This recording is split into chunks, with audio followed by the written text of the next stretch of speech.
Hello and Fakhar रागले to all of you. मैं हूं फ़खर यूसुफज़ई और आप देख रहे हैं इस वक्त मेरे यूट्यूब चैनल पर डिबेट विद फ़खर। और आज की डिबेट में बात करेंगे। वैसे तो बयानात, मुख्तलिफ किस्म की स्टेटमेंट्स हम देखते रहते हैं, पाकिस्तान से, अफगानिस्तान से, इंडिया से। मुख्तलिफ लीडर्स जो पॉलिटिकल लोग होते हैं या वहाँ पे मिनिस्टर्स होते हैं, लेकिन बाज़ बयानात ऐसे होते हैं जो एकदम से काफ़ी हलचल पैदा कर देते हैं। और अभी जो रिसेंटली स्टेटमेंट आया, अभी शो से पहले मैं पढ़ रहा था, बीबीसी उर्दू में के ऊपर भी एक बहुत बड़ी स्टोरी छपी हुई है। एक पॉलिटिशियन है, मानी शंकर साहब। उनका बयान आया है। वो तो कह रहे हैं कि ये पुराना है क्योंकि सर्दियों का है, मैंने स्वेटर वेटर पहना हुआ है, जो भी है, लेकिन वायरल अभी हुआ है, इलेक्शन के दौरान हुआ है। क्या चीजें हो रही हैं कि वो जो बात कर रहे हैं कहां तक सही है, कहां तक गलत है, उससे नुकसान क्या हो रहा है और फायदा किसको हो रहा है, ये सारी चीजें आज हम इसके ऊपर बात करेंगे। और बात करने के लिए मैं ज्वाइन कर रहे हैं एनालिस्ट है, आप लोग उनको यूट्यूब चैनल, उनका अपने यूट्यूब चैनल पे भी देखते हैं, बाकी बहुत सारे फोरम्स पे भी नजर आते हैं, हमारे बड़े अच्छे दोस्त सुमित जैन साहब all the way from China. Sumit Jain साहब, welcome to the show. Thank you Fakhar भाई, आपको हमारी याद आई, अच्छा लगा आज। बहुत शुक्रिया, थैंक यू वेरी मच कि आप ज्वाइन करें। अच्छा जैन साहब, ये बताइएगा, क्योंकि आप पॉलिटिकल शोज भी करते हैं, देखते भी रहते हैं, मानी शंकर साहब का ये बयान, मतलब क्या आप इंडिपेंडेंट, मैं आपसे पूछ रहा हूँ कि क्या वजह क्या बनी इसकी कि वो ये वाली स्टेटमेंट दे कि ये एटम बम है। तो एटम बम तो इंडिया के पास भी है, 6 और मुल्कों के पास भी एटम बम है, सिर्फ पाकिस्तान के पास तो नहीं है। देखिए, पहली बात तो ये फकर भाई, ये जो हमारे ना यहाँ पे जो होती है एक जैसे शिव जी हैं, वहाँ पे मनी बोला जाता है कि मनी वहाँ पर चढ़ाई जाती है। एक वो स्टोन होता है, उसको मनी बोलते हैं। लेकिन ये कांग्रेसी है, कांग्रेसी हमेशा ही माने गए हैं मनी लेकर कुछ भी बोल देते हैं। तो ये मनी शंकर जो है, ये वही वाला मनी है, ये वाला मनी जो पाकिस्तानियों को बड़ी अच्छी तरह से समझ आता है। ये पैसे लेके कुछ भी बोल देते हैं। तो ये मनी शंकर अय्यर ने जो स्टेटमेंट दिया है, कहीं न कहीं से पैसे मिल गए होंगे, धमकी दे दी। भारत में बैठे हुए हम अपना भारत को ही उधार धमकी दे रहे पकड़ हैं। रहे हैं जैन साहब। वैसे भाई देव, हम तो अभी उधार पकड़ रहे, पहले पैसे पकड़ने तो दे, तब देंगे ना। चलो, आपने भी प्रॉमिस ही किया हुआ है, आप लोग कहाँ से पैसे दे रहे हैं? आपने बोल दिया मनी शंकर अय्यर को, भैया पैसे पहुँच जाएँगे, स्टेटमेंट दे दो। इन्होंने भी स्टेटमेंट दे दी, आओ नहीं देखा, ताऊ नहीं देखा, चल गए, आगे चढ़ गए सूली पर। अब बात सुनिए, स्टेटमेंट क्या दिया है? स्टेटमेंट ये दिया है कि भारत को पाकिस्तान के साथ बातचीत करनी चाहिए। ये आज की वीडियो नहीं है, बहुत पुरानी वीडियो वैसे तो, लेकिन आज क्योंकि सोशल मीडिया का ज़माना है और तीर दोनों तरफ से चल रहे हैं, पुरानी-पुरानी वीडियोज़, पुराने फ़ोटोज़ को निकाल कर पेश किया जा रहा है और उसके ऊपर एनालिसिस भी होती है। मैटर वो नहीं है कि पुरानी वीडियो है या नहीं है, क्योंकि इससे आपको मेंटालिटी समझ आती है किसी पॉलिटिकल पार्टी की। और पॉलिटिकल पार्टी वो भी कौन? जो भारत की सबसे पुरानी पॉलिटिकल पार्टी हो, वो ये बोले कि भई आपको अपनी मिलिट्री की स्ट्रेंथ को इंक्रीज़ करने की ज़रूरत नहीं है। आप चुपचाप जाकर पाकिस्तान से बात करो, जो वो बोले मान लो, काम खत्म करो क्योंकि उनके पास बम है। मैंने आज ही ट्वीट किया है कि मणिशंकर अय्यर जी, राहुल गांधी के पास भी एक बम है। क्या उसको देख-देख कर ही आप उससे डरते रहते हो, उसको चूमते रहते हो? आप अगर पाकिस्तान के पास बम है, तो राहुल गांधी के पास भी बम है। तो आप राहुल गांधी से भी डरते हो, आप पाकिस्तान से भी डरते हो। ये कौन से बम्स की बात कर रहे हो? ये बम्स हैं कि बॉम्ब हैं? पहले तो ये क्लियर करो आप कि आपने बोला कौन से बम के लिए है? बम के बम। तो ये हालत है कांग्रेसियों की कि ये जहाँ पर भी किसी की बम देखते हैं, वहीं पर ये कूदना शुरू कर देते हैं, पहली बात ये। दूसरा, अब इन्होंने क्या बोल दिया कि भई पाकिस्तान के पास एटम बम है और अगर वहाँ पर कोई पागल आदमी आ गया और उसने हमारे ऊपर बम फेंक दिया, तो हमारा बड़ा नुकसान होगा। इसलिए आप जो है अपनी मिलिट्री माइट को इंक्रीज़ कर रहे हैं, जिससे टेंशन इंक्रीज़ हो रही है। भई पिछले 10 सालों में तो कुछ हुआ नहीं भारत में, शांति है। कुछ भी हरकत नहीं हुई है, किसी की हिम्मत ही नहीं है, उनको मालूम है कि तशरीफ पे ऐसे बम हम फेंकेंगे कि अगले की कहाँ से सूजी और कहाँ से होल हुआ, ये समझ नहीं आएगा। चलिए मणिशंकर अय्यर वही मनी लेकर जो बात करते हैं, उन्होंने स्टेटमेंट दे दिया, कोई फ़र्क नहीं पड़ता क्योंकि इनकी वैसे भी भारत में कोई वैल्यू नहीं है। अब दूसरी तरफ से हम बोलते हैं, जैसे आपने शुरू में बोला कि यार बॉम्ब, चलो पाकिस्तान के पास अब बम है, हमारे पास बॉम्ब है, तो ये न्यूक्लियर बॉम्ब तो हमारे पास भी है। अगर यहाँ पर कोई मैडमैन ने ये भी बोल दिया, शंकर ने क्या बोला है कि भई अगर भारत में कोई मैडमैन आ गया, उसने लाहौर के ऊपर एटम बॉम्ब फेंक दिया, तो उसके जो है उसका नुकसान भी भारत को ही होगा। जी बिल्कुल। क्योंकि सारी रेडिएशन तो हमारे भारत में आ जाएगी। मतलब कि पाकिस्तान हमारे ऊपर बम फेंके तो भी नुकसान हमारा, भारत पाकिस्तान पे बम फेंके वो भी नुकसान हमारा। तो आप सोच के देखिए, ये दुश्मन कंट्री की भाषा बोलने वाला हमारे देश में ऐसे कैसे पैसे पैदा हो सकता है?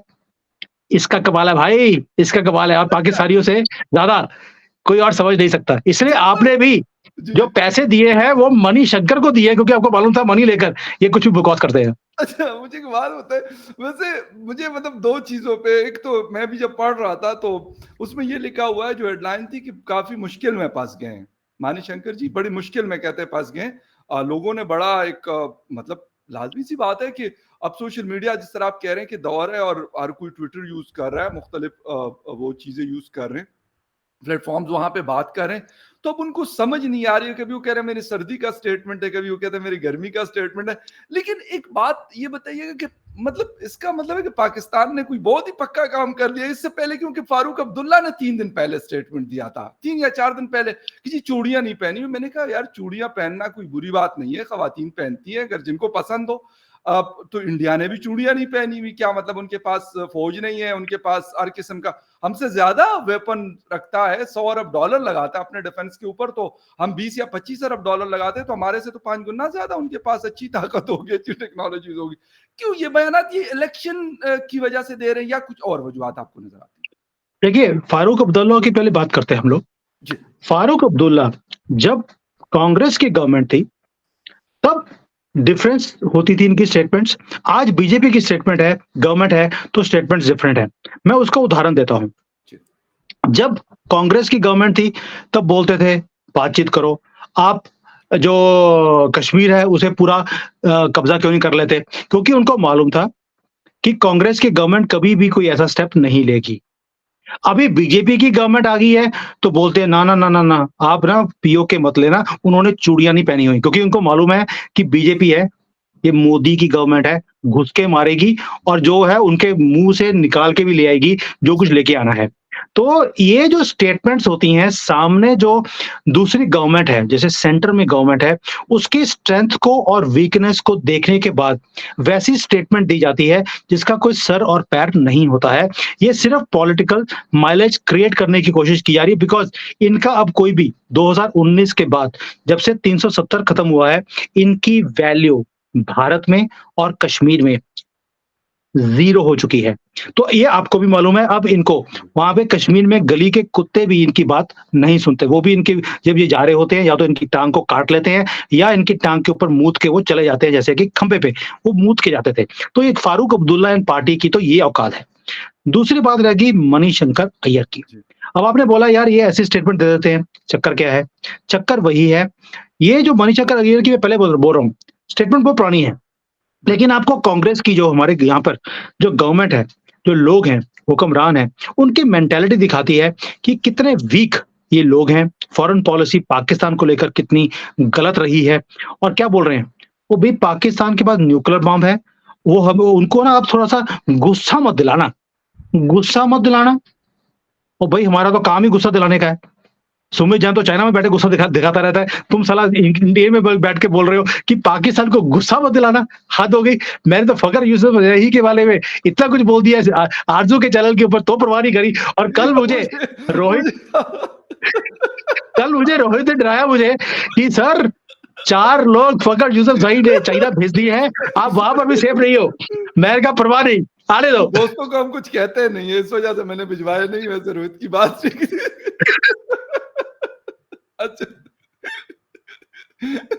ज़ोर ज़ोर अच्छा, जैन साहब एक मुझे ये बताइए कि इस वक़्त, क्योंकि हमने तो यही सुना है कि मतलब इवन मैं आपको सच बता दूँ, पाकिस्तान पिछले कुछ दिनों से मैंने 2-3 लोग मुझे ऐसे मिले, जिनका कोई ना तो किसी टीवी चैनल से कोई ताल्लुक है, ना वो जर्नलिस्ट है, आम लोग थे।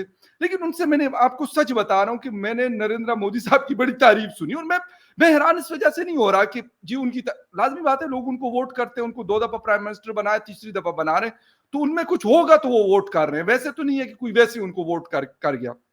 लेकिन अभी इस वक़्त इलेक्शन में कांग्रेस हारने की वजह से ये मतलब इस तरह की चीजें वो बोल रहे हैं या कर रहे हैं, या कुछ और उनको नजर आ रहा है, उनको अपनी हार की वजह से? क्योंकि यही हम तो पाकिस्तान में बैठ के यही सुन रहे हैं कि थर्ड टाइम भी मोदी साहब will be a prime minister of India. देखिए, इसमें कोई शक नहीं है, राइट। मोदी जी आ रहे हैं। पहले जो 303 सीटें थी, इस बार उससे ज्यादा लेकर आएंगे, इसमें कोई भी शक नहीं है। ग्राउंड रियलिटीज के ऊपर मेरी रोज नजर है। जी। जो एनालिस्ट हैं, जो ग्राउंड पे काम करते हैं, उनके साथ हमारी रोज बातचीत होती है। तो इसमें कोई शक नहीं है कि बीजेपी दोबारा आ रही है। मोदी जी बहुत ज्यादा स्ट्रेंथ के साथ वापस आ रहे हैं।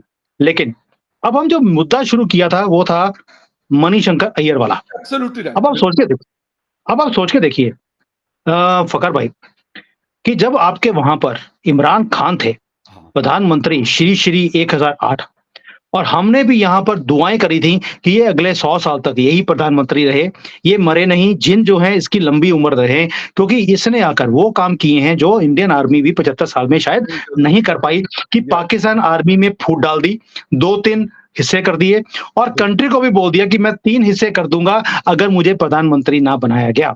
यस। और हमने भी 100-200 करोड़ रुपए तो हम भारतीयों ने भेज दिए इमरान खान को फॉरेन फंडिंग में, ताकि वो ये काम जो है हमारे कहने पर लगा रहे। अच्छे और से अभी करें। अभी 2 दिन पहले भी जो हमारे कहने पे उन्होंने 9 मई को जो आग लगाई पूरे पाकिस्तान में, भाई मजा आ गया।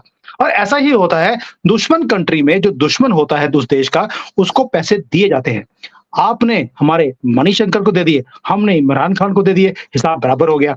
लेकिन हिसाब तो मनी का बराबर हुआ है। मुझे नहीं मालूम कि आपने मणिशंकर को कितने पैसे दिए ये स्टेटमेंट देने के लिए। वो हमने पता करना 100-200 करोड़ पड़ेगा रुपए वैसे इमरान खान तो। को दिए थे। हमने 100-200 करोड़ रुपए इमरान खान को दिए थे। मैं आज भी स्टैंड करता हूं। और जबरदस्त। आज इमरान खान को इस बात के ऊपर 100 करोड़ जो हमने दिए हैं, 100 तो कोड़े पड़ने चाहिए अच्छी तरह से, ताकि वो उस रात को लेट भी ना पाए। अब दूसरी बात है कि अब आपके कहने पे हम मणिशंकर को भी अगर कोड़े लगाने के लिए आप बोलते हैं तो हम लगा सकते हैं, आपकी कॉल के ऊपर है। पहली बात ये। दूसरी बात, जो मणिशंकर अय्यर ने स्टेटमेंट दिया, उसमें सबसे ज्यादा हैरानी की बात क्या थी कि भारत को पाकिस्तान को ना रिस्पेक्ट देनी चाहिए। बिल्कुल। यस। पाकिस्तान को रिस्पेक्ट देनी चाहिए। भाई कल को आप बोलोगे चाइना को भी रिस्पेक्ट दे दो, फिर बोलोगे किसी और को भी दे दो। देखिए, जो आपको तंग कर रहा है उसको आप तंग नहीं करो, उसको रिस्पेक्ट दो, क्योंकि वो कहीं आपके ऊपर एटम बम ना फेंक दे। यार ये कौन सी स्टेटमेंट है यार? ये कोई भी जिसके पास थोड़ा सा दिमाग होगा, इसके बिना कोई भी ऐसी स्टेटमेंट नहीं दे सकता। मैं बार-बार बोल रहा हूँ, आपने भी अच्छी गेम खेली है। आपने भी ढूँढा मणिशंकर अय्यर जो मनी लेके कुछ भी बोल सकता है। अच्छा, अब मैं जब इनकी वो स्टेटमेंट पढ़ रहा हूँ तो बहुत सारे लोगों ने जो बीजेपी के सपोर्टर्स हैं उन्होंने मुख्तलिफ चीज़ों का जैन साहब जिक्र किया। उन्होंने 26/11 का जिक्र किया, उन्होंने पुलवामा का जिक्र किया, उन्होंने फिर 2019 में जब स्पेशल स्टेटस ख़त्म किया उसका भी जिक्र किया कि ये चीज़ें आप अगर आपके वक्त में होती तो आप कुछ भी ना कहते। लेकिन मोदी साहब ने जाके स्ट्राइक भी की और बहुत सारी और वाकई ये चीजें हुई। लास्ट अगर 10 इयर्स में हम देखें तो बहुत कुछ ऐसा हुआ जो शायद जो लास्ट 65 या 70 इयर्स है उसमें नहीं हुआ। तो ये क्या मतलब इसका जो फायदा है, मैं स्टेटमेंट के हवाले से कह रहा हूँ मणिशंकर साहब के, किसका फायदा तो मुझे जो लग रहा है यहाँ पे बैठ के कि वो बीजेपी और मोदी साहब को हो रहा है, मतलब बड़ा जबरदस्त किस्म का, लोग उसको बड़ा हाथों हाथ ले रहे हैं। देखिए, 2 मैं चीज़ें बताता हूँ आपको जी। कि मणिशंकर अय्यर ने पहली बार नहीं है कि ऐसी बेवकूफ़ों वाली स्टेटमेंट दिया हो। जी बिल्कुल। इन्हीं की पार्टी के लोग, कांग्रेस के, पाकिस्तान में बैठकर बोलते हैं, जी। आप बीजेपी की गवर्नमेंट को गिरा दीजिए, हमें ले आइए, और उसके बाद जो आपको चाहिए हम देने को तैयार हैं। चाइना में गए, वहां पर जाके बोल दिया, आपको जो हमारे भारत से चाहिए, जौन सी जमीन चाहिए हम दे देंगे, प्रधानमंत्री हमें बना दीजिए। दैट मीन्स कि इनकी फ्रस्ट्रेशन है सत्ता को हासिल करने के लिए। क्या हम्म। हमने ये चीजें पहली बार देखी हैं? भाई पाकिस्तान में भी ये कुछ होता है। सत्ता लाने के लिए किसी भी गवर्नमेंट को गिरा देते हैं, कोई भी रूल बाहर निकाल लेते हैं, उसके बाद उसी को रिवर्स करके उसी को क्लीन चिट भी दे देते हैं, और सत्ता चेंज भी हो जाती है, सिलेक्शन भी हो जाती है, इलेक्शन नहीं होते। और यही कुछ हमारे यहाँ पर भी है कि भी पाकिस्तान में जो कुछ होता है उनकी हेल्प से अगर हमारी गवर्नमेंट वापस आती है तो क्यों ना हाथ पैर मारे जाएं। तो ये हाथ पैर मारने वाला सिस्टम है। और जब कोई ऐसे इनको पर्दाफाश करता है इनका, फिर बोलते हैं जो हुआ सो हुआ। ये भी स्टेटमेंट आया था, जो हुआ सो हुआ। तो ये कांग्रेस का एक डीएनए है, वीक, कोई फॉरेन पॉलिसी नहीं, डर डर के रहना, हमेशा ही, देश के अंदर भी और देश के बाहर भी। इसीलिए आपके वहाँ पर जो आजकल बहुत ज़्यादा दुआएँ हो रही हैं कि राहुल गांधी किसी तरीके से प्रधानमंत्री बन जाए। अगर आप बोल रहे हैं कि आपको जो लोग मिले हैं वो सारे मोदी, मोदी कर रहे हैं, बिल्कुल तो सही, मैंने आम लोग कितनी हैं, वो और आम वीडियोज़ देखी पाकिस्तानी हैं। हैं। मैंने और भी कितनी वीडियो देखी हैं जहाँ पर राहुल गांधी प्रधानमंत्री बन जाए, इसके लिए भी पाकिस्तान में दुआएँ हो रही हैं। ये तो वही बात हो गई जैसे सुमित जैन और हमारा पूरा का पूरा जो सनातनी है, वो इमरान खान की वापसी की आज भी दुआ कर रहे हैं कि वो वापस आना चाहिए। तो ये प्राइम ऐसा ही मिनिस्टर होता है। प्राइम मिनिस्टर में अच्छा जैन साहब एक बात मतलब थोड़ी सी इसी से रिलेटेड कि वाकई पाकिस्तान और इंडिया के दरमियान मैं कहता हूँ बहुत सारे डिफरेंसेस है, बहुत सारी दूरियां हैं। और अभी लास्ट हमने देखा कि काफी ऐसी दूरियां हैं कि बातचीत नहीं है, कोई आना जाना नहीं है। हाई कमीशन में मतलब हाई कमिश्नर्स नहीं है ना, पाकिस्तान के हाई कमीशन में हाई कमिश्नर है ना, इंडिया के हाई कमीशन में हाई कमिश्नर यहाँ इस्लामाबाद में मौजूद है। तो क्या ये मतलब आपको लगता है कि ये अभी जब नई हुकूमत फॉर्म हो जाएगी, हार्डली 1 महीना रह गया है उसको बनने में, तो आपको लगता है कि ये दूरियां मजीद बढ़ेंगी या थोड़ा सा नॉर्मल सी आएगी ताल्लुकात के हवाले से? मैं ये नहीं कहता कि पाकिस्तान इंडिया के सामने खड़ा हो जाएगा या इंडिया पाकिस्तान के सामने खड़ा हो जाएगा, जंग हो जाएगी, इस तरह की बात नहीं कर रहा, इस चीज के हवाले से बात कर रहा हूं। देखिए मैं आपको इसका उदाहरण किसी और तरीके से देता हूँ प्लीज। कि क्या आपको लगता है कि जैसे आपने क्वेश्चन पूछा कि ये नई गवर्नमेंट आएगी, यानी कि मोदी जी की गवर्नमेंट तीसरी बार आएगी, जी बिल्कुल। उसके बाद कोई चेंजेस आएँगी भारत और पाकिस्तान के रिलेशंस में? जी पहली बात है कि आपकी एक लड़की थी पाकिस्तान से, जो भारत में आई थी अपना दिल चेंज करवाने के लिए, उसके कोई ना कोई प्रॉब्लम थी दिल के अंदर आयशा। और बिल्कुल हमारे कंट्री में उसका जो ऑपरेशन है फ्री ऑफ कॉस्ट किया गया। बिल्कुल। यस। एक काफिर का दिल दिया गया और बिल्कुल दिल चेंज कर दिया गया, बिल्कुल सही है। राइट? और बिल्कुल जैसे ही वो बॉर्डर को क्रॉस करके यहाँ पे तो बड़ी तारीफ़ें करके गई हैं वो। जैसे ही बॉर्डर क्रॉस किया है, वहाँ से आवाज़ें आनी शुरू हो गई, देखिए काफ़िर का दिल लेकर हमने बड़ा एहसान किया है भारत के ऊपर, अब उसका दिल अल्लाह के सामने झुकेगा। जब ऐसी मेंटालिटी होगी, तो रिलेशन ठीक नहीं हो सकते, बेशक दिल ही चेंज क्यों ना हो जाए। उसके लिए आपको अपना दिल चेंज करना पड़ेगा। हमारा दिल लेकर भी आपकी मेंटालिटी चेंज नहीं हो सकती है। पहले मेंटालिटी चेंज करनी पड़ेगी। भई हमारा तरफ से देखिए, हमने अपने देश में कितने लोग हैं जिन्हें हार्ट ट्रांसप्लांट की ज़रूरत है। लेकिन हमने फिर भी बोला चलिए दोस्ती के लिए, हमने फ्री ऑफ कॉस्ट किसी और का हक छोड़कर आपके किसी बंदे का या बंदी बिल्कुल का सही है। दिल चेंज किया है। ये है हमारी तरफ से हमेशा ही दोस्ती का हाथ ऐसे ही बढ़ाया जाता है भारत की तरफ से। और दूसरी तरफ से क्या मिलता है कि इनका दिल तो ले लिया लेकिन इसे झुका के रहेंगे। जब तक ये मेंटालिटी चेंज नहीं होगी और जब तक मोदी जी बैठे हैं, ये दोनों चीज़ें नहीं चल सकती हैं। आपको अपना ही दिल, अपने ही कंट्री में चेंज करना पड़ेगा। माइंडसेट हमारे दिल बहुत से काम नहीं जरूरी है चलेगा। चेंज होना। सर हमारे दिल से काम चेंज नहीं होगा, आपको अपना ही दिल चेंज करना पड़ेगा, अच्छा अपने ही मुल्क में। अच्छा जैन साहब, आपने बात की उस लड़की की, वैसे हमारा टॉपिक ये नहीं है, लेकिन ये है कि मैं आपको एक बात बता दूं, मैंने जो जाती तौर पे as a journalist of Pakistan मैंने जब देखा है, तो मेजॉरिटी लोगों ने बहुत बहुत ज्यादा तारीफ की, मतलब इंडिया को। मैंने सोशल मीडिया पे देखा, मैंने पाकिस्तान की जो इंग्लिश न्यूज़पेपर्स हैं, पाकिस्तान की जो लीडिंग टीवी चैनल्स हैं, उसको तकरीबन 1 हफ्ता तक ये बात होती रही, इंडिया का डोनर और इंडिया के डॉक्टर्स ने ये सारा कुछ किया है और बड़ा अप्रिशिएट किया गया। हाँ, कुछ जो जो मैं कहता हूं कि एक जिसे कहते हैं ना फैनेटिक माइंडसेट है, बिल्कुल उन्होंने ये बात जो आप कह रहे हैं, मैं बिल्कुल आपसे 100% एग्री हूं कि उन्होंने ये बात की और ये चेंज करने की बड़ी जरूरत है। लेकिन बहुत सारे लोगों ने उसके ऊपर, मतलब उनकी फैमिली के अलावा आम पाकिस्तानी जो है, उन्होंने बहुत तारीफ की कि यार, मतलब अगर इसकी जगह हम होते तो शायद हम ये ना करते जो इंडियन डॉक्टर्स ने किया या वहां के डोनर्स ने किया। तो ये मेरे ख्याल में इंडिया के लिए ये शायद ये बहुत एक बड़ी चीज होगी कि पाकिस्तान, मैं कहता हूं ना कि आपस में कोई ताल्लुक नहीं है, लेकिन उसके बावजूद मजबूर है लोग कि नरेंद्र मोदी साहब की तारीफ पाकिस्तान में बैठ के हो रही है। मेरे ख्याल में इससे बड़ी जीत इंडिया की और क्या हो सकती है, और इंडिया को मेरे ख्याल इससे बड़ी जीत चाहिए भी नहीं कि यहाँ पे लोग बैठ के, उस लड़की का इलाज पाकिस्तान में नहीं हुआ सर, वो कराची की रहने वाली उस 19 साल की लड़की का इलाज उसमें हुआ, चेन्नई में, इंडिया के इंडियन शहर में, और दिल्ली के रहने वाले एक आदमी ने उसको अपना हार्ट दिया।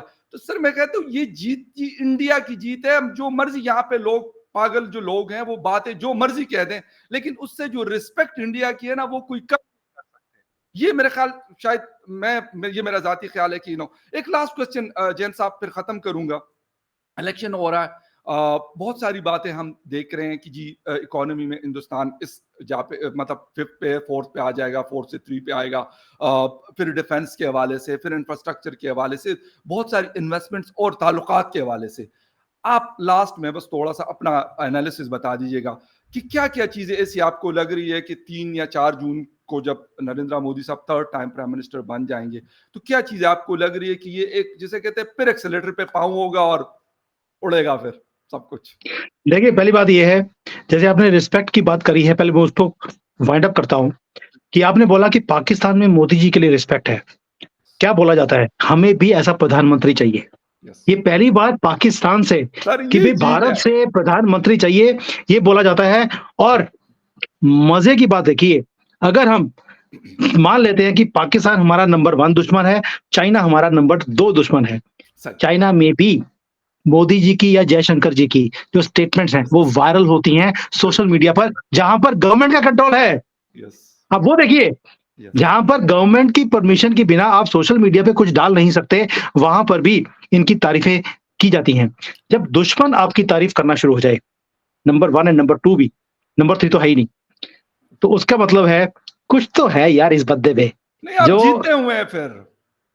जो दुश्मन को भी हिला के रख दिया है। यस, पहली बात तो ये। अब दूसरा, मोदी जी ने, आपको याद होगा 2014 के बाद जब आए थे, पहले उन्होंने देखा कि मेरे कौन-कौन सी खड्डे हैं, जो मुझे भरने हैं इस देश के अंदर। फेक करेंसी का बहुत बड़ा रैकेट था।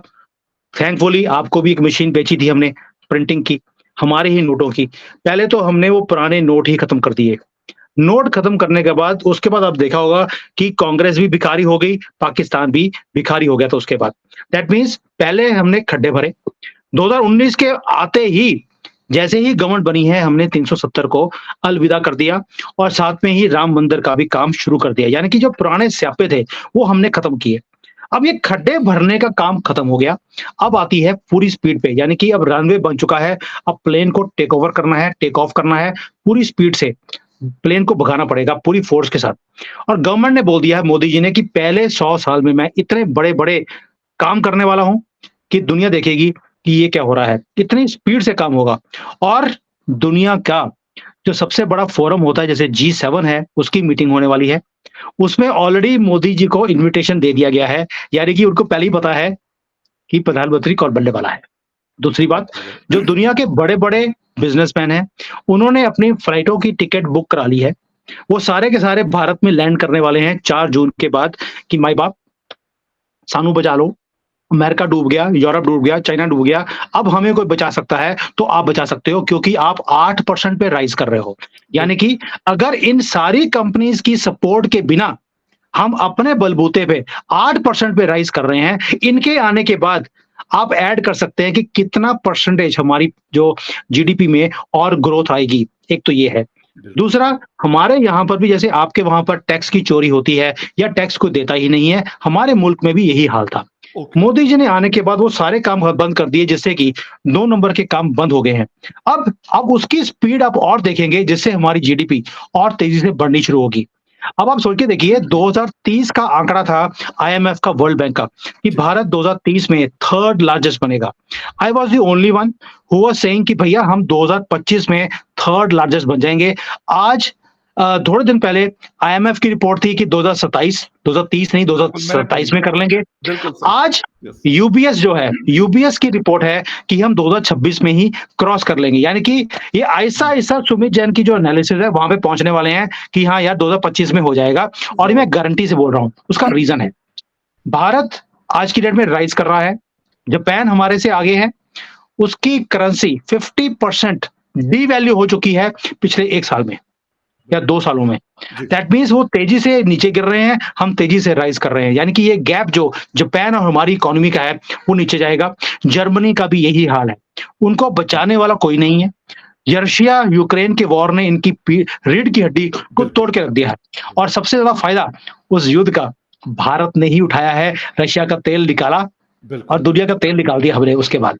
तो ये जो सारी पॉलिसीज़ हैं, जो मोदी जी ने अभी तो सेकंड टर्म में ये काम कर रहे हैं। थर्ड में जब ये 350 या 400 सीटें लेकर आएँगे, बिलीव कीजिए, ऐसे-ऐसे बड़े काम होने वाले हैं, मोदी जी के आने के बाद।